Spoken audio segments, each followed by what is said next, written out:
তো আজকে আমি নিয়ে চলে এসেছি পরমাণু এবং অণু চ্যাপ্টারের পার্ট 3, যেখানে আমি আলোচনা করব আণবিক ভর এবং মৌলের ধারণা অর্থাৎ মোল কনসেপ্ট। তো আমি জানি তোমাদের অনেকের মোল কনসেপ্টে অনেক সমস্যা আছে, আর তোমাদের বিশেষ করে রেলওয়ে, এনটিপিসি অথবা গ্রুপ ডি এক্সামের ক্ষেত্রে এই যে মোল কনসেপ্ট এখান থেকে ভরে ভরে কোশ্চেন আসে। তো তোমাদের আমি রিকোয়েস্ট করবো আমার পুরো ভিডিওটা দেখো, তাহলে তোমাদের মোল কনসেপ্ট পুরোপুরি কনসেপ্ট ক্লিয়ার হয়ে যাবে। প্রথমে দেখো, মোলার কনসেপ্ট পড়ার আগে তোমাদের কিছু কিছু জিনিস জানতে হবে, যেমন আণবিক ভর। আণবিক ভর কাকে বলে সেটা তোমাদেরকে জানতে হবে। এখানে দেখো, পড়ো, কোনো পদার্থে একটি অনুস্থিত পরমাণুগুলির ভর যোগ করলে সেই পদার্থের আণবিক ভর পাওয়া যায়। অর্থাৎ আণবিক ভর কাকে বলে? কোন একটা যদি অণু নাও, সেই অণুর ভরটাকেই বলা হবে আণবিক ভর। অর্থাৎ একটা অণু যদি O2 নাও, তাহলে দুটো অক্সিজেনের ভর কত? 16। তাহলে অক্সিজেনের আণবিক ভর কত হবে? 32। আর এই যে আণবিক ভর কথাটা, আণবিক ভরের ইউনিট কি হবে? আণবিক ভরের ইউনিট হচ্ছে ইউ। ঠিক আছে, ইউ মানে হচ্ছে পারমাণবিক ভর একক। অর্থাৎ পরমাণুর ভর আমরা যে এককে মাপি, সেই এককেই আমরা আণবিক ভরটাকে মাপবো। কারণ এটাও দেখো দুটো পরমাণুরই ভর, দেখতে পেয়েছো তোমরা? এই দেখো, এখানে ভালো করে দেখো, এখানে দুটো পরমাণু, দুটো অক্সিজেনের পরমাণুকে আমরা নিচ্ছি। ঠিক আছে, তাহলে দুটো অক্সিজেন পরমাণুর ভরকেই আণবিক ভর বলা হবে। সেই জন্য এর একক হচ্ছে পারমাণবিক ভরের যা ইউনিট, তার সেম ইউনিট। এরপরে আছে দেখো সাংকেতিক ভর। তো সাংকেতিক ভর এবং আণবিক ভর পুরোপুরি একরকম, শুধুমাত্র একটুখানি ডিফারেন্স, সেটা আমি এখন বলবো তোমাদেরকে। দেখো, আণবিক ভরে যেমন আমরা ধরেছিলাম O2, তেমন সাংকেতিক ভরে আমরা O2 ধরতে পারবো না। এখানে যাদের মধ্যে সমযোজী বন্ধন নেই, অর্থাৎ আয়নিক বন্ধন যাদের মধ্যে আছে, তাদের ক্ষেত্রে আমরা সাংকেতিক ভর কথাটা ইউজ করবো। যেমন NaCl, ঠিক আছে, NaCl এর মধ্যে কি হয়? আয়নীয় বন্ধন আছে। ঠিক আছে, আয়নীয় বন্ধন মানে কি? ধরো একটা প্লাস ক্যাটায়ন Na প্লাস আর একটা অ্যানায়ন Cl মাইনাস, একটা ক্যাটায়ন আর একটা অ্যানায়ন, এই দুটো মিলিত হয়ে যখন একটা যৌগ গঠন করবে, তখন সেটাকে কি বলবো আমরা? আয়নীয় যৌগ। ঠিক আছে, তো আয়নীয় যৌগের ক্ষেত্রে আমরা সাংকেতিক ভর কথাটা ইউজ করব। আর শুধুমাত্র অণু যদি থাকে সমযোজী বন্ধন দ্বারা যুক্ত, তাদের ক্ষেত্রে আমরা শুধুমাত্র আণবিক ভর কথাটা ইউজ করব। তাহলে এখানে দেখো, কোনো দ্রব্যের সংকেত ভর হচ্ছে ওই যৌগের সংকেত এককে বিদ্যমান, অর্থাৎ ফর্মুলা যেটা, কোনো যৌগের ফর্মুলা যেটা, সেই ফর্মুলার মধ্যে যেই যেই পরমাণু অবস্থান করবে তাদের ভরের যোগফল। অর্থাৎ তুমি যদি বলো সোডিয়াম ক্লোরাইডের সাংকেতিক ভর কত, তাহলে কি হবে? সোডিয়ামের ভর যোগ ক্লোরিনের ভর। বোঝা গেল? তারপরে দেখো কি বলছে, সংকেত ভর এবং আণবিক ভরের মধ্যে গণনা করার পদ্ধতিটা একই, শুধুমাত্র পার্থক্য কিসে? তো শুধুমাত্র পার্থক্য হচ্ছে যে সংকেত শব্দটি ব্যবহার করা হয় আয়নীয় পদার্থের ক্ষেত্রে, যেটা আমি এখনই বললাম। আয়নীয় যৌগের ক্ষেত্রে আমরা সংকেত ভর কথাটা ইউজ করি। এরপরে উদাহরণ দেখো, NaCl এর সাংকেতিক ভর কেমন ভাবে নিয়েছে? দেখো, একটা সোডিয়াম আছে, সেই জন্য 1 গুণ 23, 23টা হচ্ছে সোডিয়ামের ভর। সোডিয়ামের ভর কত?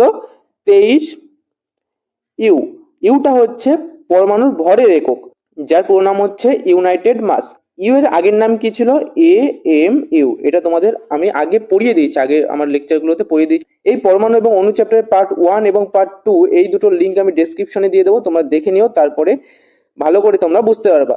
এরপরে দেখো, এখানে সংকেত ভর একক নির্ণয় করতে বলেছে। এই কোশ্চেনটা ভালো করে দেখো। ক্যালসিয়াম ক্লোরাইডের সাংকেতিক ভর কেমন ভাবে নির্ণয় করবা? দুটো ক্লোরিন আছে, এখানে একটা ক্যালসিয়াম আছে, তাহলে একটা ক্যালসিয়ামের ভর কত নিবা? 40 যোগ 2 গুণ 35.5, কারণ ক্লোরিনের ভর হচ্ছে 35.5 ইউ। এবার এই দুটো যোগ করলে কত হচ্ছে? 111 ইউ, অর্থাৎ ইউনাইটেড মাস। এবার আমরা চলে আসবো মোলের কনসেপ্টে। মোল কাকে বলে সেটা আমি একটু বুঝিয়ে দেবো তোমাদেরকে। এখানে দেখো, আমরা যদি কলা কিনতে যাই, তাহলে কি বলি আমরা? 1 ডজন কলা। আর 1 ডজন মানে হচ্ছে 12টা কলা। তাহলে 1 ডজন বললে আমরা কি বুঝবো? 12টা কলা বুঝবো। সেই রকম 1 মোল পরমাণু, 1 মোল পরমাণু মানে আমরা দুটো জিনিস বুঝতে পারি। একটা হচ্ছে সংখ্যার দিক থেকে, আর একটা হচ্ছে ভরের দিক থেকে। যদি তুমি সংখ্যার দিক থেকে দেখো, তাহলে 1 মোল পরমাণু মানে হচ্ছে অ্যাভোগাড্রো সংখ্যক পরমাণু। অথবা 1 মোল বলতে তুমি ধরতে পারো 1 মোলার মাস পরিমাণ কোনো পরমাণু। আচ্ছা, এই দুটোর মানে কি? এই দুটোর মানে তোমাদের এখনই শেখাবো। তোমরা এখানে দেখো একটু ভালো করে, এই জায়গাটা দেখো, এই ছকটা দেখো ভালো করে, তোমাদের সব কনসেপ্ট ক্লিয়ার হয়ে যাবে এই ছকটা থেকে। দেখো, প্রথমে লেখা আছে 1 মোল কার্বন পরমাণু। অর্থাৎ তুমি যদি 1 মোল কার্বন পরমাণু নাও, তার মানে তুমি অ্যাকচুয়ালি কতগুলো কার্বন পরমাণু নিচ্ছ সেটা দেখো। এখানে অ্যাভোগাড্রো সংখ্যা, অর্থাৎ 6.022 ইন্টু 10⁻23 সংখ্যক কার্বন পরমাণু তুমি নিচ্ছ। অর্থাৎ আমি যদি বলি তোমাকে যে 1 মোল কার্বন পরমাণু নিয়ে এসো, তাহলে কি নিয়ে আসবা তুমি? 6.022 ইন্টু 10⁻23 সংখ্যক পরমাণু, কার্বনের পরমাণু তুমি নিয়ে আসবা। আর আমি যদি বলি না, তুমি সংখ্যা হিসেবে নিয়ে এসো না, তুমি গ্রাম হিসেবে নিয়ে এসো, ওজন হিসেবে আমি দেখতে চাই, তাহলে তুমি 12 গ্রাম কার্বন পরমাণু কিন্তু আমাকে নিয়ে এসে দেবে। তাহলে 1 মোল কার্বন পরমাণু মানে কি, হয়তো তুমি সংখ্যা দিয়ে বোঝাতে পারো যে 6.022 ইন্টু 10⁻23 সংখ্যক কার্বন পরমাণু, আর তুমি বলতে পারো যে 12 গ্রাম কার্বন পরমাণু। বোঝা গেল? তারপরে দেখো এখানে হাইড্রোজেন পরমাণুর ক্ষেত্রে বলেছে 1 মোল হাইড্রোজেন পরমাণু মানে কি বোঝাচ্ছে, 1 মোল হাইড্রোজেন পরমাণু মানেও সেম বোঝাচ্ছে 6.022 ইন্টু 10⁻23 সংখ্যক হাইড্রোজেন পরমাণু, অথবা 1 গ্রাম হাইড্রোজেন পরমাণু। এগুলো আমরা কি করে বুঝবো? এখানে দেখো সংখ্যাগুলো কত সংখ্যা সেটা আমরা সব জায়গায় কনস্ট্যান্ট দেখতে পাচ্ছি, 6.022 ইন্টু 10⁻23। পরেরটা দেখো মৌলিক কণিকা বলেছে, এখানে পরমাণু, অণু অথবা আয়ন যা কিছু বলতে পারো তুমি। আমি যদি বলি তোমাকে 1 মোল কার্বন পরমাণু নিয়ে এসো, তাও তুমি 6.022 সংখ্যক ইন্টু 10⁻23 সংখ্যক পরমাণু নিয়ে আসবা। আমি যদি বলি 1 মোল পরিমাণ তুমি অক্সিজেন আয়ন নিয়ে এসো, তাহলেও কি আনবা তুমি 6.022 ইন্টু 10⁻23 সংখ্যক অক্সিজেনের আয়ন নিয়ে আসবা। আমি যাই বলি না কেন, পরমাণু বলি অথবা অণু বলি অথবা আয়ন বলি, যাই বলি না কেন, তুমি এই সেম সংখ্যক কণাই কিন্তু নিয়ে চলে আসবে আমার কাছে। কিন্তু আমি যদি বলি গ্রাম হিসেবে নিয়ে এসো, তাহলে দেখো চেঞ্জ লক্ষ্য করতে পারছো। এখানে কার্বনের ক্ষেত্রে 12 গ্রাম লক্ষ্য করছো, এখানে হাইড্রোজেনের ক্ষেত্রে 1 গ্রাম লক্ষ্য করছো, আর এখানে দেখো কি বলেছে গ্রাম হিসেবে সেইগুলো কণিকার আপেক্ষিক ভর। আচ্ছা, এই ভরটার একটা নাম আছে, সেটা মোলার মাসও বলতে পারো তুমি, অথবা বলতে পারো গ্রাম আণবিক ভর। অর্থাৎ এখানে তুমি বলতে পারো মোলার মাসের আরেক নাম গ্রাম আণবিক ভর।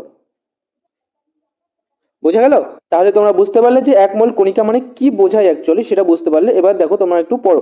এখানে দেখো কোন দ্রবের 1 মোল বিদ্যমান কণার পরমাণু হতে পারে, অণু হতে পারে অথবা আয়ন হতে পারে, সংখ্যা স্থির, যা হচ্ছে 6.022 ইন্টু 10⁻23। এটা একটা পরীক্ষালব্ধ মান। তো এই পরীক্ষাটা কে করেন? বিজ্ঞানী অ্যামেডিও অ্যাভোগাড্রো। আর এই অ্যামেডিও অ্যাভোগাড্রোর নাম অনুসারেই কিন্তু এই সংখ্যাটার নাম দেওয়া হয়েছে অ্যাভোগাড্রো ধ্রুবক অথবা অ্যাভোগাড্রো সংখ্যা, যাকে কি দিয়ে প্রকাশ করা হয়? এন নট দিয়ে প্রকাশ করা হয়। এটা এন ও না, এন জিরো, এন নট বলা হয় এটা। তো এই সংখ্যাটা অনেক বড়, সেই জন্য শর্টকাটে আমরা লিখবো এন নট। এখানে দেখো কিছু উদাহরণের সাহায্যে বুঝিয়েছে, যেমন কোন পদার্থের 1 মোল ভর হচ্ছে আপেক্ষিক গ্রাম পারমাণবিক ভর অথবা গ্রাম আণবিক ভর। 1 মোল ভরের নাম মোলার মাস হতে পারে অথবা মোলার ভর হতে পারে, অথবা দেখো গ্রাম আণবিক ভরও হতে পারে। তারপরে আরেকটা নাম আছে যে আপেক্ষিক গ্রাম পারমাণবিক ভর। তো এগুলোর মানে কি? এগুলোর মানে আমি যদি তোমাকে বলি যে 1 গ্রাম আণবিক ভর পরিমাণ কার্বন পরমাণু নিয়ে এসো, তার মানে তুমি 1 মোল পরিমাণ কার্বন পরমাণু নিয়ে আসবে আমার কাছে। তার মানে একই জিনিস কিন্তু আলাদা আলাদা নাম। 1 মোল এর ভর হচ্ছে 1 মোলার মাস, অথবা গ্রাম আণবিক ভর, অথবা আপেক্ষিক গ্রাম পারমাণবিক ভর। তাহলে বোঝা গেল এগুলো কিন্তু একই জিনিসের নাম। এবার দেখো এখানে পড়ো, কোন মৌলের পারমাণবিক ভর হচ্ছে পারমাণবিক ভর একক, অর্থাৎ ইউনিফাইড মাস, ওই মৌলটির পরমাণুর ভর। পারমাণবিক ভর কাকে বলে? কোন পরমাণুর ভরকে বলা হয় পারমাণবিক ভর। যেমন অক্সিজেন পরমাণুর পারমাণবিক ভর কত? 16 ইউ। এখানে পড়ো, দেখো ওই মৌলটির 1 মোল পরমাণুর ভর অর্থাৎ মোলার ভর বা মোলার মাস নির্ণয় করতে হলে সাংখ্যিক মান একই রেখে এককটির ইউ এর জায়গায় জি তে পরিবর্তন করতে হবে। এর মানে কি? এই অক্সিজেন পরমাণুর পারমাণবিক ভর জানলে যে 16 ইউ, আর অক্সিজেন পরমাণু যদি মোলার ভর কত সেটা আমি জিজ্ঞাসা করি, তাহলে কি বলবা? এই যে 16, এই 16টাই বলবা, কিন্তু ইউ এর জায়গায় কি বলবা? জি, গ্রাম। তো মোলার মাসের ইউনিট কি? গ্রাম। মনে থাকবে মোলার মাসের ইউনিট হচ্ছে গ্রাম। পরমাণুর মোলার ভরকে গ্রাম পারমাণবিক ভরও বলা হয়। অর্থাৎ এই যে মোলার ভর যে 16 গ্রাম অক্সিজেনের, এটাকে কিন্তু গ্রাম পারমাণবিক ভরও বলা হবে। তাহলে গ্রাম পারমাণবিক ভর, আপেক্ষিক আণবিক ভর, গ্রাম আণবিক ভর সবকিছু কিন্তু একই জিনিসের নাম। নেক্সট এখানে কিছু উদাহরণের সাহায্যে তোমাদেরকে বুঝিয়েছে। উদাহরণগুলো ভালো করে দেখো যে 1 ইউ হাইড্রোজেনে কেবলমাত্র হাইড্রোজেনের একটি পরমাণুকেই বোঝায়, কিন্তু 1 গ্রাম হাইড্রোজেন বলতে 1 মোল পরমাণু অর্থাৎ 6.022 × 10⁻23 সংখ্যক হাইড্রোজেন পরমাণুকে বোঝায়। মানে কি বলছে? মানে হলো তুমি যদি একটা হাইড্রোজেনের পরমাণু নাও অর্থাৎ শুধুমাত্র এইচ নাও, তার ভর কত হবে? 1 ইউ। কিন্তু তুমি যদি 1 মোল হাইড্রোজেন পরমাণু নাও, তাহলে তার ভর কত হবে? 1 গ্রাম। তাহলে 1 গ্রাম হাইড্রোজেন পরমাণু মানে হচ্ছে 1 মোল হাইড্রোজেন পরমাণু। আর 1 মোল হাইড্রোজেন পরমাণু মানে একটু আগে আমি বুঝলাম যে দুটো জিনিস বোঝাতে পারে, একটা হচ্ছে সংখ্যা, একটা হচ্ছে ভর। তো ভরটা মানে হচ্ছে 1 গ্রাম, আর সংখ্যাটা কত হবে? 6.022 × 10⁻23 অর্থাৎ এন নট সংখ্যক হাইড্রোজেন পরমাণু। নেক্সট উদাহরণটা দেখো, 16U অক্সিজেন থাকে অক্সিজেনে একটি পরমাণু, মানে অক্সিজেনের আমি উদাহরণ যেটা পড়ালাম সেটা এখানে বলছে দেখো 16 গ্রাম অক্সিজেনে থাকে অক্সিজেনের 1 মোল পরমাণু, অর্থাৎ 6.022 ইন্টু 10^23। এবার দেখো জলের ক্ষেত্রে বলেছে জলের আণবিক ভর হচ্ছে 18U। এটা থেকে আমরা বুঝতে পারি যে 18U জলে থাকে কেবলমাত্র একটি জলের অণু। অর্থাৎ এর মানে হচ্ছে আমি যদি তোমাকে বলি 18U পরিমাণ আমাকে জল দাও, তাহলে তুমি কি দিবা আমাকে? আমাকে একটা জলের অণু দিবা, অর্থাৎ একটা H2O এই অণুটা দিবা। ঠিক আছে, কিন্তু একটা অণুতে কিছু হবে না, আমরা তো একটা অণু নিয়ে কিছুই করি না। সেই জন্য আমি যদি তোমাকে বলি যে 1 গ্রাম জলের অণু দাও, তাহলে তুমি কি দিবা? 1 মোল জলের অণু দিবা, অর্থাৎ 6.022 ইন্টু 10^23 সংখ্যক জলের অণু আমাকে দিবা। বোঝা গেল? মোলটা আমরা স্বাভাবিক জীবনযাত্রায় ইউজ করতে পারি, কিন্তু আণবিক ভর অথবা পারমাণবিক ভর এগুলো কিন্তু আমরা সাধারণ জীবনযাত্রায় ইউজ করতে পারি না। অর্থাৎ তুমি বলতে পারো না যে আমার 1U হাইড্রোজেন গ্যাস দাও অথবা 1U অক্সিজেন গ্যাস দাও, এরকম কিন্তু বলতে পারবা না। বা 16U অক্সিজেন পরমাণু দাও, এরকম বলতে পারবা না। কি বলতে পারবা? 16 গ্রাম অক্সিজেন পরমাণু দাও, তাহলে তোমাকে কি দেবে? 1 মোল অক্সিজেন পরমাণু, অর্থাৎ 6.022 ইন্টু 10^23 সংখ্যক অক্সিজেন পরমাণু দেবে। বোঝা গেল? এরপরে দেখো, এরপরে এখানে আমাদের বলছে যে মোল হচ্ছে রাসায়নিকবিদদের গণনার একক। এটা কিন্তু মোস্ট ইম্পর্টেন্ট একটা লাইন, এই লাইন থেকে আগে কোশ্চেন এসছে, ভালো করে তোমরা আরেকবার দেখে নাও যে মোল হচ্ছে রাসায়নিকবিদদের গণনার একক, অর্থাৎ কাউন্টিং ইউনিট। এখানে কোশ্চেনটা এসেছিল যে রাসায়নিকবিদদের গণনার একক কি, তো উত্তর হচ্ছে মোল। এরপরে দেখো মোল শব্দটি কে প্রবর্তন করেন, অর্থাৎ প্রথম মোল শব্দটা কে ইউজ করেন? উইলহেম অস্টওয়াল্ড। মনে থাকবে, এটা কিন্তু তোমাদের রেলের এক্সামের জন্য মোস্ট ইম্পর্টেন্ট, কারণ এরকম কোশ্চেনই পরীক্ষায় আসে। উইলহেম অস্টওয়াল্ড ল্যাটিন শব্দ মোলস থেকে এই কথাটা নেন, যার অর্থ হচ্ছে স্তূপ। তাহলে কোন শব্দ থেকে নেন মোল কথাটা? ল্যাটিন শব্দ থেকে, আর যার অর্থ হচ্ছে স্তূপ। তো এখানে আমাদের মোল কনসেপ্ট শেষ হলো। এখানে কিছু কিছু কোশ্চেন দিয়েছে, কোশ্চেনগুলো তোমরা বই থেকে প্র্যাকটিস করবা, করলে তোমাদের অনেক কনসেপ্ট ক্লিয়ার হয়ে যাবে। দেখো আমি তোমাদের একটা অঙ্ক করিয়ে দেবো এখানে। প্রথমে হচ্ছে 52 গ্রাম হিলিয়াম ভর থেকে মোল বার করো। তা 52 গ্রাম হিলিয়াম মানে কত মোল হিলিয়াম, সেটা আমাদের বার করতে হবে। দেখো আমরা জানি কি 1 মোল হিলিয়াম এর মানে কত গ্রাম হিলিয়াম, বলো তো দেখি। এর মানে হচ্ছে হিলিয়ামের পারমাণবিক ভর কত? হিলিয়ামের পারমাণবিক ভর হচ্ছে 4U, আর এর মোলার মাস আমরা ধরবো কত? তাহলে 4 গ্রাম। তার মানে 1 মোল হিলিয়াম গ্যাস মানে 4 গ্রাম হিলিয়াম গ্যাস। এখানে কত বলেছে? 72 গ্রাম হিলিয়াম গ্যাস। তোমরাই বলতে পারবে এখানে যে 4 গ্রাম হিলিয়াম গ্যাস মানে হচ্ছে 1 মোল, তাহলে 52 গ্রাম হিলিয়াম গ্যাস মানে কত? তাহলে 52/4 কত হবে? 4 13 52। তাহলে আনসারটা কি হবে? 13।